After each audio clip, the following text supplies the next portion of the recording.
This is what has to happen. Everything that you said is so on point, and it must give you part that one of the sort of the catalysts for the public action in the last few weeks has actually become the flotilla and the treatment of yourself and the 6 other Australians.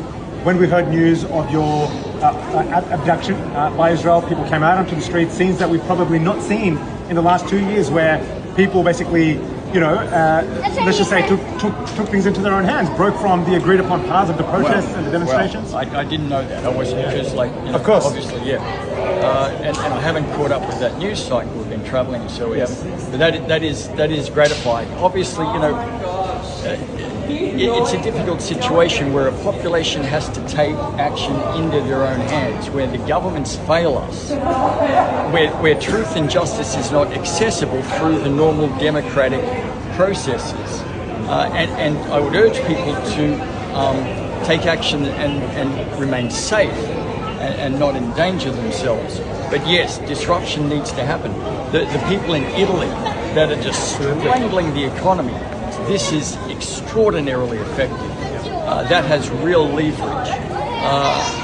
You know, a couple of months ago, there were a couple of people in Microsoft barricaded themselves into a president's office. They lost their jobs, and that's terrible.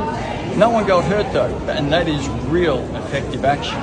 If lots of people engage in that sort of corporate disruption, this is the language that governments really understand and listen to, and that is a very, very powerful thing. At a global level, you've been to Barcelona, you've been to Tunisia. What are you seeing of the global public opinion when it comes to Israel and the Gaza issue? Oh, and so we also popped into Sicily, in Crete. The support is universal. The support of the people is universal, but the control over the government and its administrative organizations is vast, and it's deep, it's insidious, it's submerged, and it is something that we have to work very, very heavily against.